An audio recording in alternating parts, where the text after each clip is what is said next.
ओम नमः शिवाय। नमस्कार दोस्तों, आपके अपने चैनल प्योरिटी ऑफ लाइफ में मैं नीलम शुक्ला आपका बहुत बहुत स्वागत करती हूँ।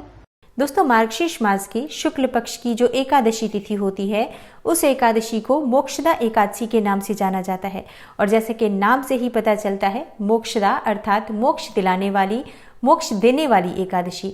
इस एकादशी का व्रत करने से समस्त प्रकार के पापों से मुक्ति मिलती है।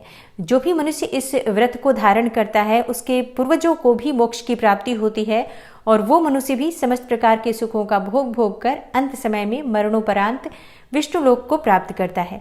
तो ये एकादशी विशेष महत्वपूर्ण होती है। वैसे तो वर्ष भर में 24 एकादशी आती है और जब अधिक मास लगता है तो उस वर्ष में एकादशी की संख्या 26 हो जाती है। हर एकादशी का अपना विशेष महत्व होता है, लेकिन मार्गशीर्ष मास की जो एकादशी होती है, शुक्ल पक्ष की मोक्षदा एकादशी, ये बहुत महत्वपूर्ण इसलिए भी होती है क्योंकि इस दिन, आज ही के दिन, भगवान श्री कृष्ण ने कुरुक्षेत्र में अर्जुन को गीता का उपदेश दिया था, गीता का ज्ञान दिया था, जिसे आज हम भगवत गीता के नाम से जानते हैं। और इस भगवत गीता का पाठ करने मात्र से ही समस्त प्रकार के पापों से मुक्ति मिल जाती है। तो मार्गशीर्ष मास की मोक्षदा एकादशी को गीता जयंती के नाम से भी जाना जाता है और गीता एकादशी के नाम से भी जाना जाता है। बहुत महत्वपूर्ण होती है मार्गशीर्ष मास की ये एकादशी। अगर हम नियम पूर्वक विधि विधान से इस व्रत को धारण करें या बिना व्रत किए भी आज के दिन भगवान श्री हरि विष्णु का पूजन करें, भगवान श्री कृष्ण का पूजन करते हैं, तो हमारे जीवन के समस्त प्रकार के पापों से हमें मुक्ति मिल जाती है। चाहे इस जन्म के पाप कर्म हो या पूर्व जन्म के भी जो समस्त प्रकार के संचित पाप कर्म होते हैं, कायिक, वाचिक, मानसिक, उन समस्त पाप कर्मों से मुक्ति मिल जाती है। दोस्तों, आज की वीडियो में मैं आपसे बात करने वाली हूँ मोक्षदा एकादशी व्रत के बारे में कि मोक्षदा एकादशी का व्रत हमें कब करना है, तिथि कब प्रारंभ होगी, कब समाप्त होगी और पारण का शुभ समय क्या होगा, यानी व्रत खोलने का समय क्या होगा। इसके साथ ही आज के दिन हम किस प्रकार से भगवान श्री हरि विष्णु का पूजन करें, कौन से विशेष उपाय करें जिससे कि समस्त प्रकार के पापों से मुक्ति मिले और जो भी हमारे मन की कामना हो, जिस भी कामना से हम ये व्रत धारण कर रहे हैं या भगवान श्री हरि विष्णु का पूजन कर रहे हैं, बिना व्रत किए भी अगर आप इस उपाय को करते हैं तो आपके जीवन की समस्त प्रकार की बाधाएं दूर होंगी, पापों से मुक्ति मिलती है और समस्त प्रकार की कामनाएं पूर्ण होती है। तो आज की वीडियो में मैं आपको 11 महा उपाय शेयर करने वाली हूँ जो कि मोक्षदा एकादशी के दिन अगर आप करते हैं, श्रद्धा भाव से करते हैं, भगवान श्री हरि विष्णु का पूजन करते हैं, तो आपके जीवन की चाहे जो भी कामना हो वो अवश्य ही पूर्ण होती है। क्योंकि मोक्षदा एकादशी का दिन जो होता है, ये तिथि बहुत ही पवित्र, बहुत ही पावन मानी गई है।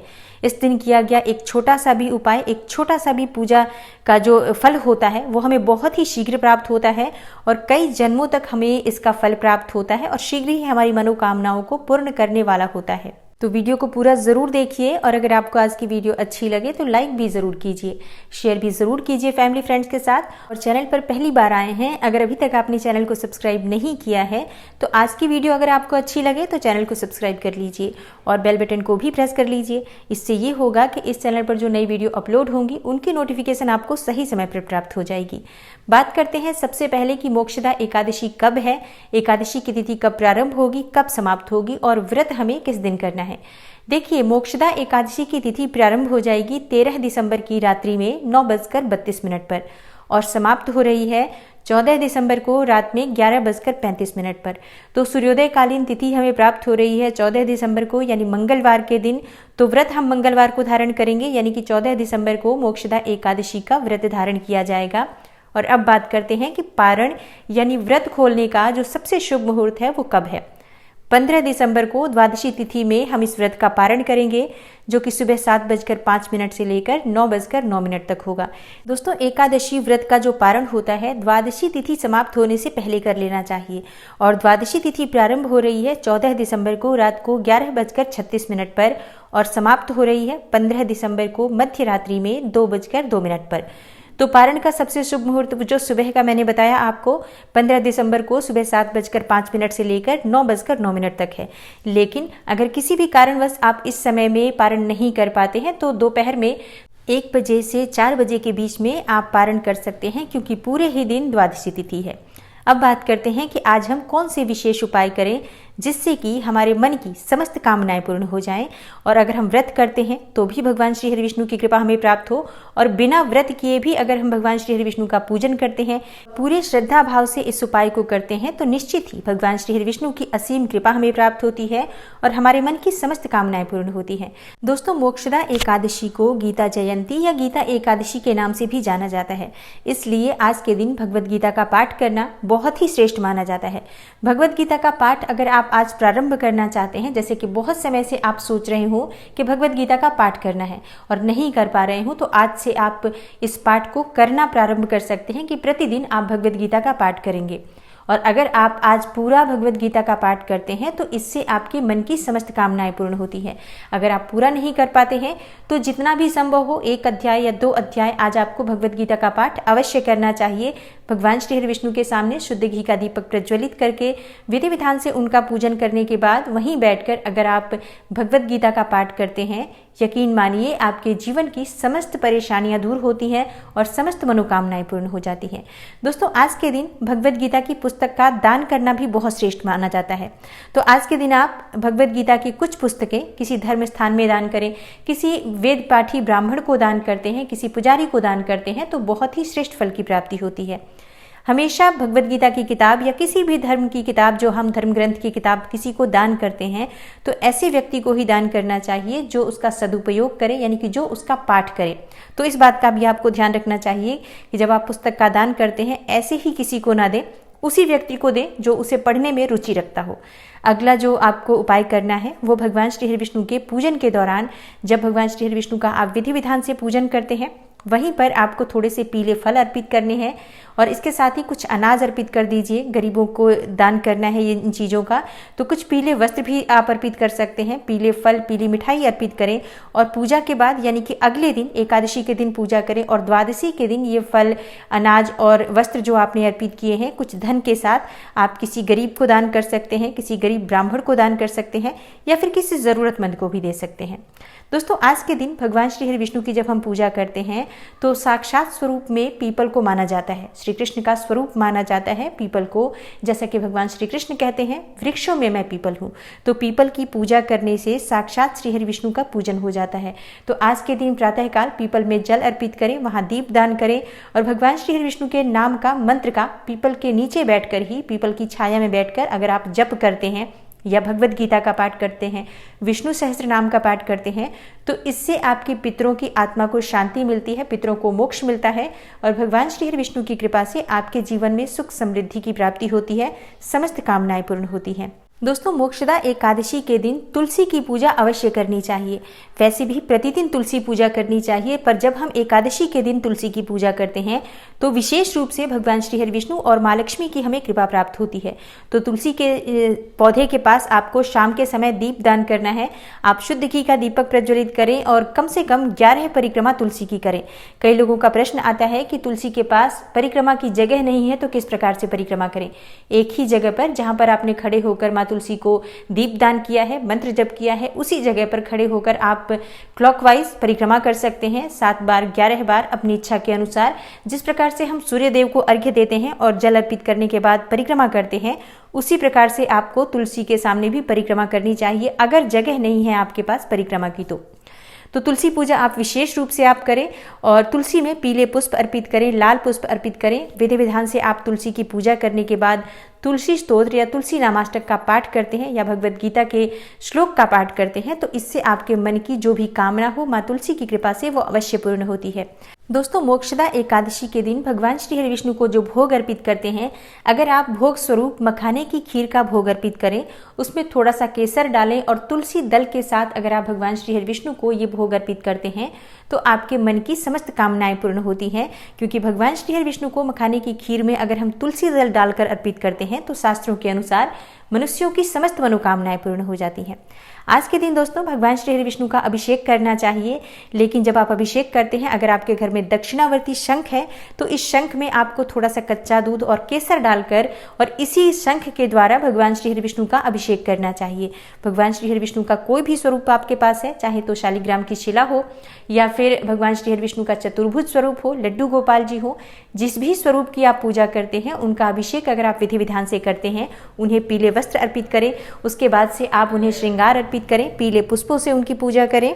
भगवान श्री हरि विष्णु को जो भोग अर्पित करते हैं हमेशा उसमें तुलसी दल अवश्य अर्पित करें और शुद्ध घी का दीपक प्रज्वलित करके भगवान श्री हरि विष्णु के सामने बैठकर आप अगर तुलसी की माला से ओम नमो भगवते वासुदेवाय नमः इस मंत्र का जप करते हैं तो इस व्रत का संपूर्ण फल तो आपको प्राप्त होता ही है।